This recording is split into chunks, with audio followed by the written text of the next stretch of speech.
Hi, and welcome to HealYourself Therapies. Now, I'm going to do something very different to what any YouTuber would ever do. I'm going to tell you the most important part of this video now, and then I'm going to talk to you, okay?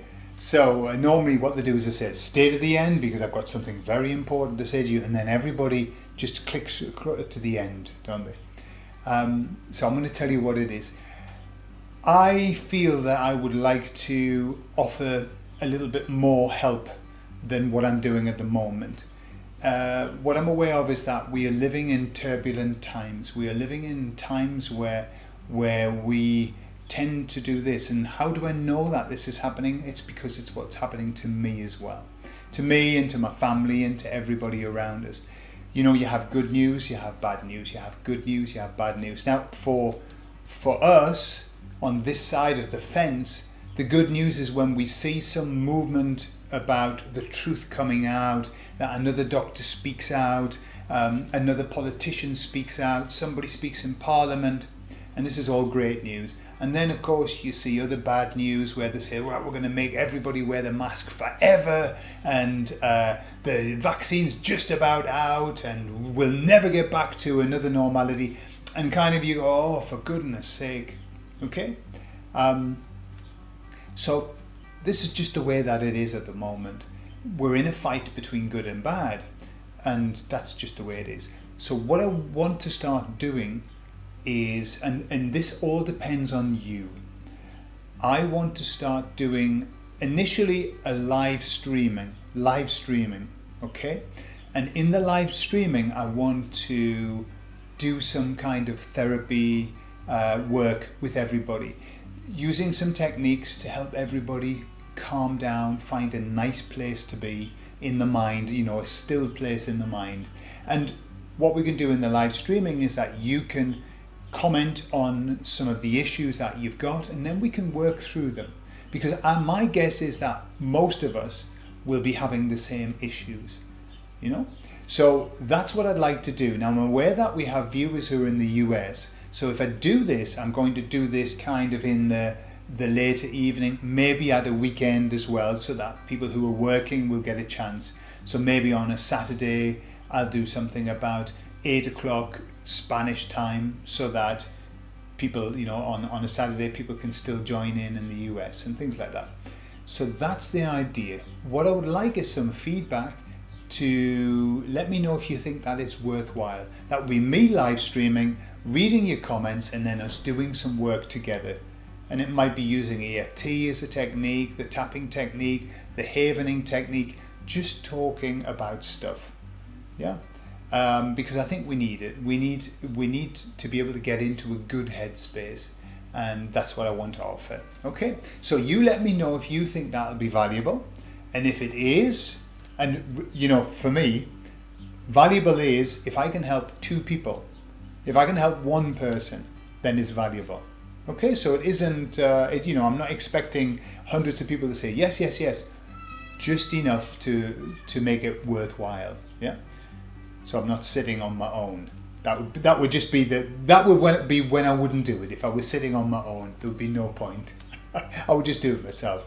Okay, so that's there for you, and as soon as I get some feedback, I will make some plans and I'll announce it to you, okay, as well, so that you know. Okay, so let's talk about where we are and how we are. These are really, really interesting times. These are times that have never ever been seen before in this period of life that we live. We've never seen anything. We've seen terrible times, definitely. You know, we've been through what they were called world wars. There weren't world wars, but there were wars. There's been suffering. There's been terrible things that we've gone through. But this is the first time where the entire world is affected. The entire world. There really isn't any escape from it. And it's very tough. It's very hard to kind of stay detached from it. Very detached.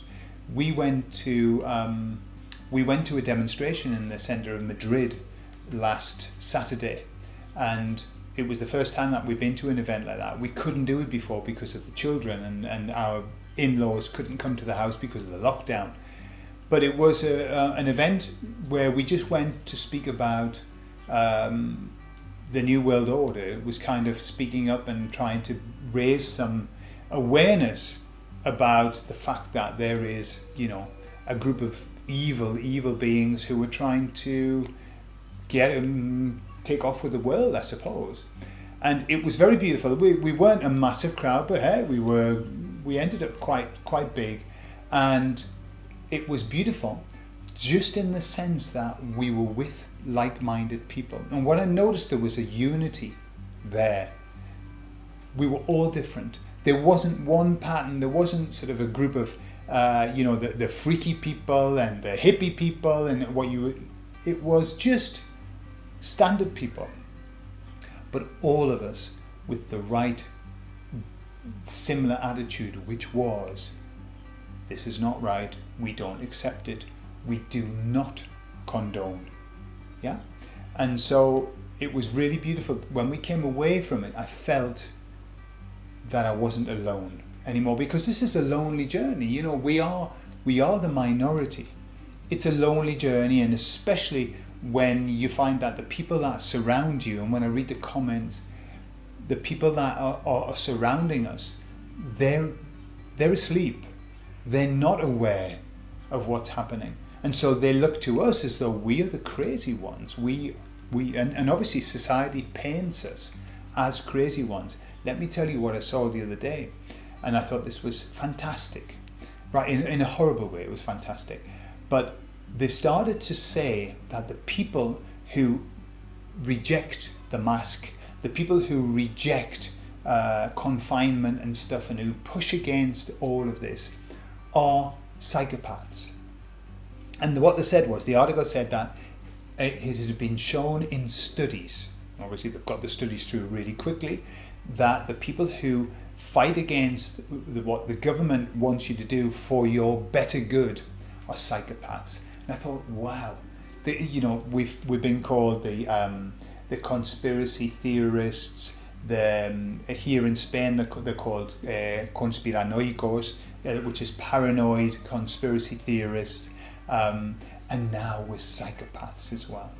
And so they're doing the very, very best to attack us from all sides, just as it was prophesied. Just as it was prophesied, okay? Those who were giving witness and those who were bearing witness to what is happening are being attacked, and it's just the way that it is. And until this changes, and it will change, until the tide turns, and it will turn, then we just have to live with that. And for that reason, I wanted to offer some extra help, so that we can feel that there's more than just us in this. We aren't alone. Don't underestimate the amount of people that are waking up. The people are waking up in their millions. We are not alone. It just seems that way. It just seems that way when you go out to the street and everybody's walking around with masks and you want to shout, "Are you crazy? The emperor's got no clothes on." But we are many, and we are growing, and I know I keep repeating, but the numbers will only get bigger. They can never get smaller. They will only get bigger as we continue to wake up. And remember that people are waking up in other ways. Lots of people are out there wearing a mask and don't believe in it. Lots of people are out there wearing a mask and know it's a farce. But why are they wearing a mask? Why do I wear a mask when I'm in the supermarket? Because I don't have any choice. And so people are wearing masks for lots of reasons, not always because they believe wholeheartedly in what is happening. Most people are suffering from severe cognitive dissonance. Severe cognitive dissonance. What is that? That is holding two beliefs that are of opposite nature in one head. And this is why lots and lots of people are suffering from depression and suffering from anxiety and taking medication. Why? Because what they're getting is mixed messages constantly mixed messages. It's okay, it's not okay. It's safe, it's not safe. Yeah? And so we talked about this the last time. Their system is to keep everybody in confusion, because confusion leads to fear. And especially in a dangerous situation, if you are confused and it's dangerous, good grief, then you're in fear. And that's the idea, that's what they do. But this is all a game. It's all a big game that's playing out. And if we take a step back, this game has been planned for a long time, not just by the baddies, but by the goodies as well. This has always been in the plan. This was always going to happen. This is why we are here. This is why we've chosen to be here now. This is the plan. This is what we've all been waiting for. And you see, I'll tell you a story. There was once a group of people gathered listening to a guru, a guru who was talking about reality.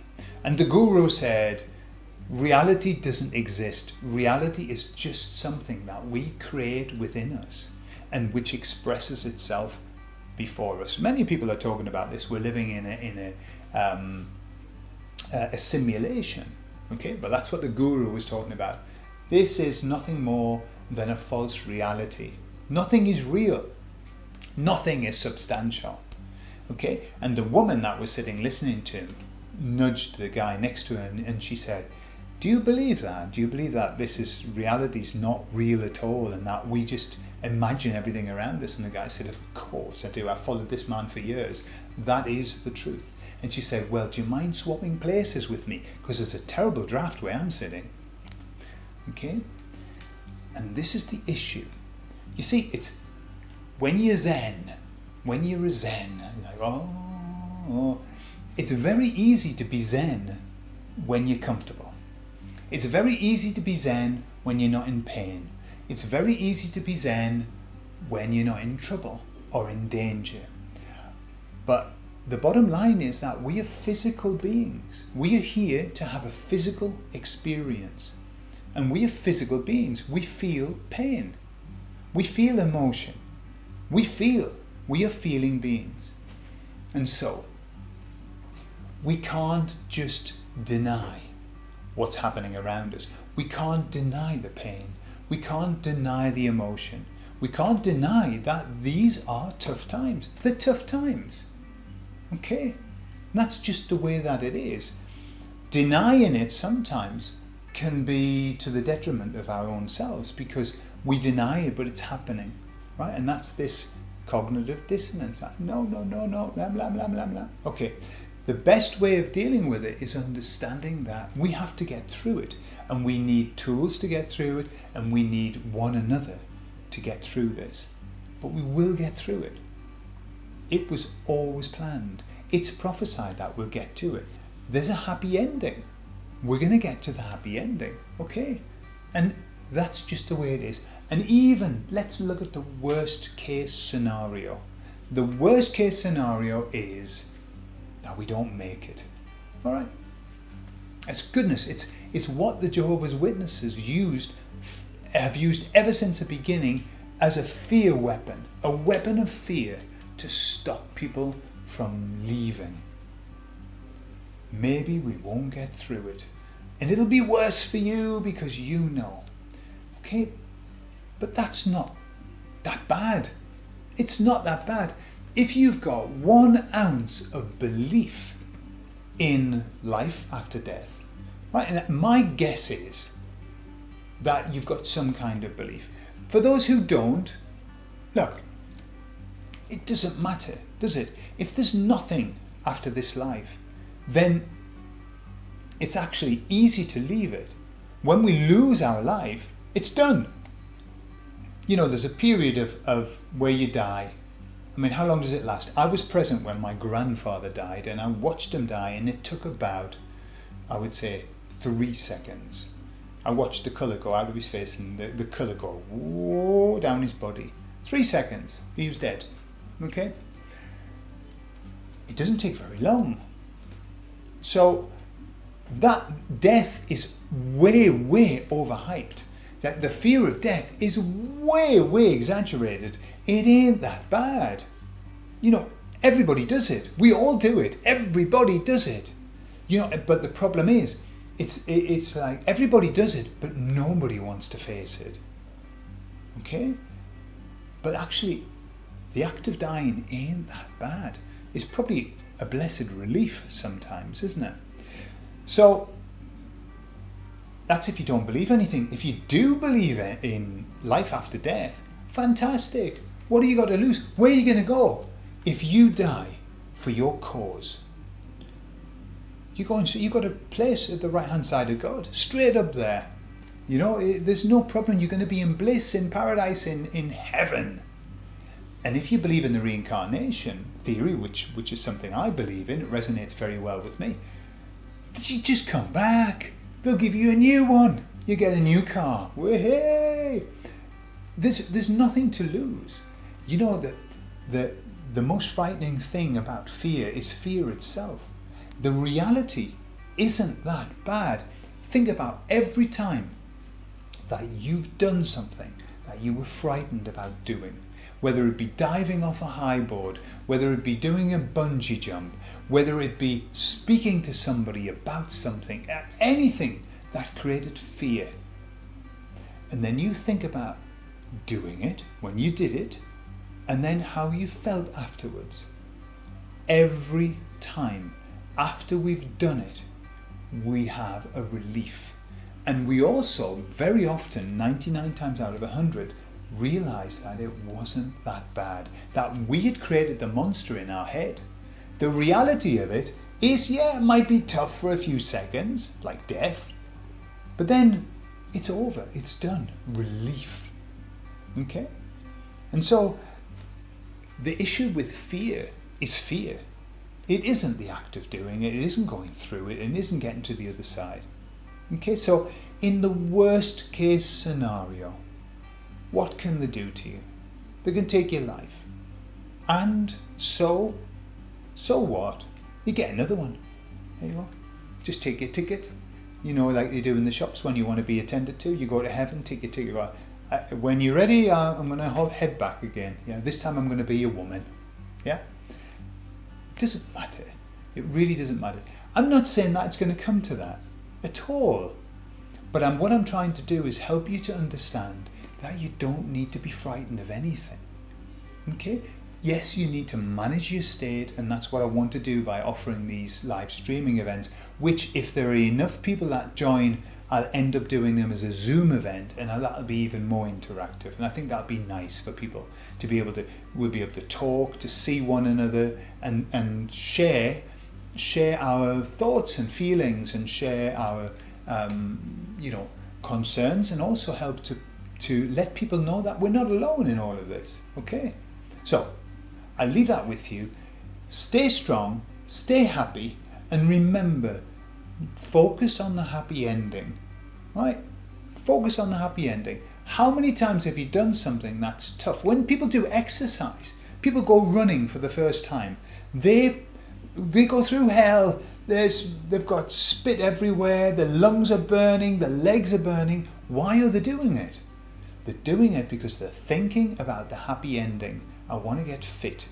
People go on a diet and they start changing the diet and they don't eat and they leave chocolate. Why are they doing that? Because they're thinking about the happy ending, looking at themselves in the mirror and seeing themselves slim and fit. Okay? We go through shit to get to the happy ending. That's just the way life is. It's called the hero's journey. We're in the hero's journey. We leave, we go off to our adventure, we fight the monster. That's where we are. We defeat the monster. That's what's going to happen. And then we return home. Normally we fall in love. We find the love of our life. And then we return home happy and content. Until we choose to leave again for the next adventure. That's the hero's journey. The hero's journey has played out in every single moment of our lives, in every film, in every book, every myth. The hero's journey keeps coming up over and over again. Why? Because that is the way it's been set up. That is the system that we live in. We must go through the hero's journey. We must fight the beast. Otherwise, there is no story. Okay? So we're fighting the beast now. And the beast is writhing and whipping its tail from side to side, knowing that it has only a short time. Okay? So we're going to be fine. Alright, so let me know in your comments about the live streaming. If you think it's a good idea, then moving on to Zoom, where we can all chat together. Alright? See you later. Bye-bye.